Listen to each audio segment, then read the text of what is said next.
Magical money tree mermaid and matchstick वाला शैतान।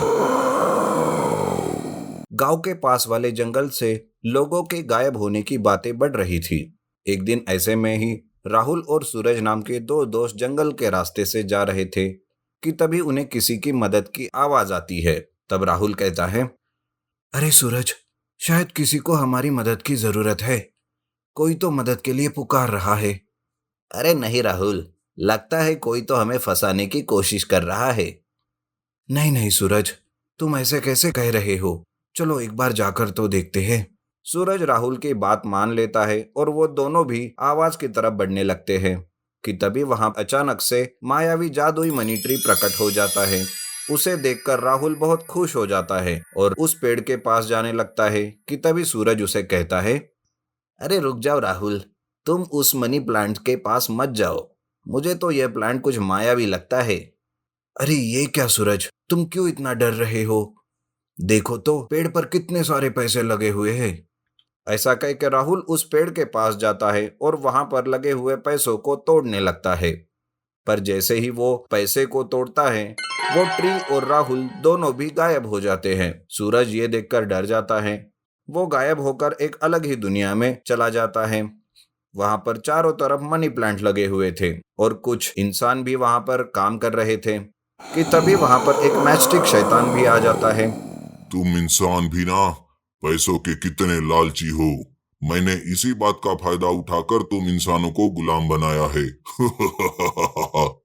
मुझे छोड़ दो, प्लीज मुझे छोड़ दो, मुझे माफ कर दो। अब तो तुम मेरे गुलाम बन चुके हो। बाकी इंसान की तरह तुम्हें भी यही रहना होगा और जब मेरा मन करेगा तभी मैं तुम लोगों को खा लूंगा। बाहर उसका दोस्त उसका इंतजार कर रहा था। राहुल वहां से भागने की कोशिश करता है। तभी उसे वहां एक दरवाजा दिखाई देता है और वो भागते हुए उस दरवाजे से निकलकर अपनी दुनिया में आ जाता है। बाहर सूरज उसका इंतजार कर ही रहा था। राहुल उसे कहता है, सूरज, सूरज तुम सही कह रहे थे। वो जगह बहुत ही खतरनाक है। वहां पर एक मैस्टिक वाला शैतान रहता है जिसने हम जैसे इंसानों को कैदी बनाकर रखा है और भूख लगने पर वो उन्हें खा जाता है। मुझे तो पहले ही शक हो रहा था राहुल कि कुछ गड़बड़ है। पर हमें उन लोगों को उस मैस्टिक शैतान से बचाना होगा। उन्हें कैसे भी करके वहां से निकालना पड़ेगा। राहुल और सूरज दोनों भी अपने अपने घर चले जाते हैं।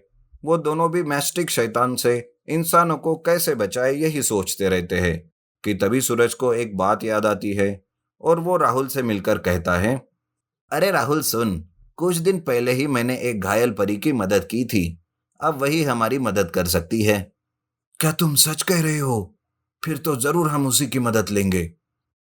ऐसा कहकर वो दोनों भी नदी की तरफ निकलते हैं क्योंकि वो जलपरी नदी में ही रह रही थी। सूरज नदी के पास जाकर जलपरी को आवाज देने लगता है।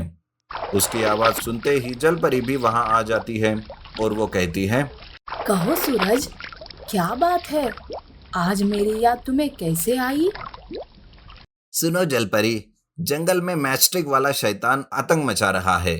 वो लोगों को पैसों का लालच दिखाकर उन्हें अपने साथ अपनी दुनिया में ले जाता है और गुलाम बनाता है। क्या कहा? मैचस्टिक वाला शैतान? ये कहकर जलपरी थोड़ी देर चुप हो जाती है और फिर कहती है, उस मैचस्टिक वाले शैतान की जान तो एक मैजिकल मनी ट्री में है। कैसे भी करके तुम्हें उस मनी ट्री को जलाना होगा। लेकिन वहां पर बहुत सारे मनी ट्रीज है। अब उसकी जान कौन से मनी ट्री में है ये हम कैसे जानेंगे?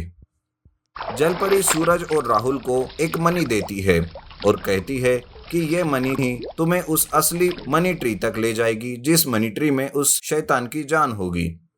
राहुल और सूरज जलपरी का धन्यवाद करते हैं और वहां से जंगल की तरफ निकलते हैं। जैसे ही वो जंगल में उस जगह पहुंचते हैं, वहां फिर से एक जादुई मनी ट्री प्रकट हो जाता है। दोनों भी उस ट्री के पास पैसे तोड़ने जाते हैं कि वो दोनों भी उस मैस्टिक शैतान की दुनिया में पहुंच जाते हैं। वहां जाते ही सूरज जलपरी के दिए हुए मनी से असली मनी ट्री को ढूंढने लगता है कि तभी उस मनी से एक रोशनी निकलती है और एक मनी ट्री पर जाकर गिरती है। तब वो दोनों समझ जाते हैं कि इसी ट्री में उस मैचस्टिक वाले शैतान की जान बसी है। फिर दोनों भी उस ट्री को जलाने जाते हैं कि तभी वो शैतान सामने आ जाता है और कहता है, उस दिन तो तुम भाग गए थे, आज फिर से अपने दोस्त के साथ यहाँ आए हो, तुम्हारी इतनी हिम्मत। लेकिन आज हम भागने नहीं, तुम्हारा अंत करने आए हैं। क्या कहा? मेरा अंत? राहुल जल्दी से मनी को लेकर उस ट्री तक जाता है और मनी को उस ट्री पर रख देता है। मनी से निकलने वाली आग से वो ट्री जलने लगता है और देखते ही देखते मैस्टिक वाला शैतान भी जलने लगता है। नहीं।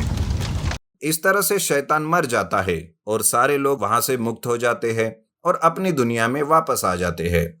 मैस्टिक शैतान वर्सेस गॉडजिला और एक ट्रेन। एक गांव के पास में एक घना सा जंगल था। एक दिन अचानक से एक बड़े से पेड़ के अंदर से एक मैस्टिक शैतान बाहर आता है। आज कई सालों बाद मैं इस पेड़ से आजाद हो गया, लेकिन पहले मुझे अपनी सारी जादुई शक्तियां हासिल करनी होगी। मैस्टिक शैतान सालों बाद पेड़ से मुक्त हो गया था। उसके पास भेष बदलने की ही शक्ति थी। वो शैतान भेष बदल कर औरत का रूप धारण करता है और गांव में घुस जाता है। तभी एक मदन नाम का आदमी उस शैतानी रूपी औरत से कहता है, अरे मैडम जी, आप तो इस गांव में नई दिख रही हो, लगता है आप किसी को ढूंढ रहे हो, कहो तो मैं आपको सही पते पर पहुंचा दूं। तब मदन उस औरत की आंखों में आंखें डालकर देख लेता है। उसी वक्त वो शैतान अपना जादू मदन पर चलाता है और उसे अपने साथ जंगल ले जाता है। जंगल में आते ही शैतान अपने असली रूप में आता है और जोर जोर से हंसने लगता है। तब जाकर मदन होश में आता है। मैस्टिक शैतान को देखकर वो बहुत डर जाता है। अरे बाप रे, मुझे क्या सूझी थी कि मैं इस औरत को नहीं इस शैतान के जाल में फंस गया। अब मैं यहाँ से कैसे बाहर जाऊं? मदन शैतान से बचकर भागने की बहुत कोशिश करता है, पर तभी शैतान उसे एक अंडे में बदल देता है। अब ऐसे ही 11 इंसानों को पकड़कर मैं उनको अंडों में बदल दूंगा और बाद में एक साथ 11 इंसानों की बलि देकर अपनी सारी जादुई शक्तियां हासिल कर लूंगा और फिर से मैं इस दुनिया का सबसे ताकतवर शैतान बनकर इस दुनिया को ही अपने मुट्ठी में कर लूंगा। शैतान अब रोज रोज गांव जाकर एक एक इंसान को पकड़ कर लाता है और उन्हें अंडों में बदलकर कैद करके रखता है। उस वक्त तक गांव में 7 लोग गायब हो चुके थे। गांव में इस तरह लोगों के गायब होने से सारे गांव वाले परेशान थे। उसी गांव में रहने वाला रोहन इस बात पर सोचने लगता है, आखिर ये सब क्या हो रहा है? मुझे एक बार जंगल जाकर देखना ही होगा। जंगल से ही गायब होने वाले लोगों का सुराग मिल सकता है। इस तरह रोहन एक दिन जंगल जाता है। सारा जंगल घूमते घूमते वो मैस्टिक शैतान के इलाके में जाता है। तब वो वहां 8 अंडों को देखता है और पास में ही आराम कर रहे उस शैतान को भी। ये सब देखकर रोहन पहले तो डर जाता है, लेकिन तभी वो शैतान जाग जाता है। अरे ये क्या? मुझे तो यहाँ किसी इंसान की गंध आ रही है। लगता है आसपास कोई इंसान है। उसे भी पकड़कर मुझे अंडे में बदलना होगा, नहीं तो वो गांव में जाकर सभी को ये बात बता देगा। तब शैतान आसपास ढूंढने लगता है, लेकिन रोहन छुपकर ये सब देखकर और सुनकर चकित हो जाता है। अच्छा, तो ये सभी शैतान का किया कराया है। मैं अभी ये बात गांव के मंदिर के पुजारी को जाकर बताता हूँ, वही कोई ना कोई उपाय बताएंगे। रोहन शैतान के हाथ नहीं लगता। वो वहां से भागकर मंदिर जाता है और मंदिर के पुजारी को मैस्टिक शैतान के बारे में सारी बात बताता है। तब पुजारी कहते हैं, बेटा रोहन, हमारे लोग उस अंडे में कैद है। सबसे पहले तो हमें उन्हें छुड़ाना होगा, नहीं तो शैतान उनकी बलि देकर शक्तिशाली बन जाएगा। इस तरह हम अपने लोगों को भी खो देंगे और शैतान का जुल्म भी हमें सहना पड़ेगा। एक काम करो, तुम उन सारे अंडों को लेकर जल्द से जल्द यहाँ आ जाओ बेटा, तभी मैं कुछ कर सकता हूँ। तब रोहन कैसे भी करके उन अंडों को गांव लाना चाहता है। इसके लिए वो एक ट्रेन बनाने लगता है, लेकिन उसी दौरान उस शैतान के सारे 10 अंडे पूरे हो जाते हैं। उसे बस एक आखिरी इंसान की जरूरत थी। ऐसे में शैतान गांव में जाने से पहले नदी की तरफ जाता है। तभी उस नदी किनारे एक बड़ा अंडा उसे दिखाई देता है। अरे ये आखिर किसका अंडा है इतना बड़ा? चलो इसे भी मैं अपने पास रखता हूँ। आज तो 11 अंडे पूरे हो जाएंगे मेरे। आज का दिन भी मेरे लिए बहुत ही महत्वपूर्ण है। दरअसल वो अंडा एक गॉडजिला का था। वो पानी के बहाव से घने जंगल से होते हुए वहां तक पहुंचा था। शैतान उस अंडे को बाकी अंडों के साथ रख देता है। शैतान गांव की तरफ बढ़ता है तो रोहन अपनी ट्रेन लेकर उन अंडों के पास आता है। एक एक करके रोहन सारे अंडों को ट्रेन में रख देता है। पर वहां 11 अंडे देखकर रोहन सोचता है, अरे आज तक तो बस 10 लोग ही गायब हुए थे, फिर ये 11वां अंडा कहाँ से आया? चलो पहले मुझे इन अंडों को गांव ले जाना होगा।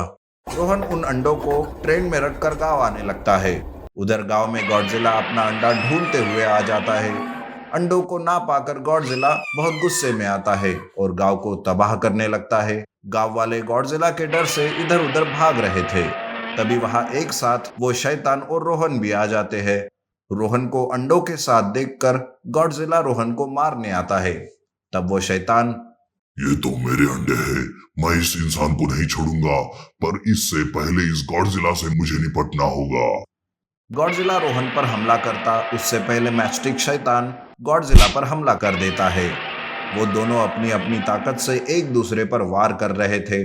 तब जाकर रोहन को सब समझ आता है। अच्छा तो वो 11वां अंडा इस गॉडजिला का है, पर गॉडजिला के अंडे को पहचानूं कैसे? मुझे गॉडजिला की मदद करनी होगी। अगर ये शैतान मर गया तो ये अंडे अपने आप फूट जाएंगे और हमारे गांव वाले कैद से मुक्त हो जाएंगे। ऐसा सोचकर रोहन अंडों की ट्रेन को गॉडजिला के पास ले आता है और कहता है, सुनो गॉडजिला, इसमें एक अंडा तुम्हारा है, पर बाकी के अंडे हमारे गांव वाले हैं जिन्हें इस शैतान ने अंडा बनाकर रख दिया है। कृपा करके इस शैतान को मार दो। रोहन बार बार गॉडजिला को यह सब समझा रहा था, पर उसे उसकी बातें समझ में नहीं आ रही थी। अरे अब क्या करूं? हाँ, मुझे एक अंडा इसे फोड़ कर दिखाना होगा, लेकिन अगर गॉडजिला का ही अंडा फूट गया तो? अरे बाप रे, अब तो भगवान ही मेरी मदद करो कुछ। तभी पुजारी रोहन को एक हथौड़ा लाकर देते हैं। रोहन उस हथौड़े से एक अंडा फोड़ता है जिससे मदन बाहर आता है। मदन तब चैन की सांस लेते हुए कहता है, रोहन, अरे अंदर बड़ी घुटन हो रही थी, अच्छा हुआ जो तुमने मुझे बाहर निकाला। तब मदन ऊपर देखता है और गॉडजिला और शैतान की लड़ाई देखकर वो कहता है, अरे रोहन, ये क्या किया? ये सब देखने से अच्छा था कि मैं अंडे में ही रहता, कम से कम जान तो बची रहती। अब इन दोनों के बीच में हम सब मारे जाएंगे। गॉडजिला अंडे से इंसान को बाहर आते हुए देख लेता है। तब वो रोहन की बात समझ जाता है। अब गॉडजिला और भी ताकत से शैतान पर वार करता है। मैस्टिक शैतान के पास शक्तियां कम थी, इसलिए वो गॉडजिला का सामना नहीं कर पाता और वो गॉडजिला के हाथों मारा जाता है। जैसे ही शैतान मर जाता है, वैसे ही सारे गांव वाले जो अंडों में कैद थे वो मुक्त हो जाते हैं और बस बचता है तो गॉडजिला का अंडा। तब रोहन कहता है, सुनो गॉडजिला, ये रहा तुम्हारा अंडा, इसे ले लो और शांति से यहाँ से चले जाओ। तुम्हारा बहुत बहुत धन्यवाद। इस तरह गॉडजिला अपना अंडा लेकर वहां से चला जाता है। तो मैस्टिक शैतान मरने की वजह से सारे गांव वाले खुश हो जाते हैं।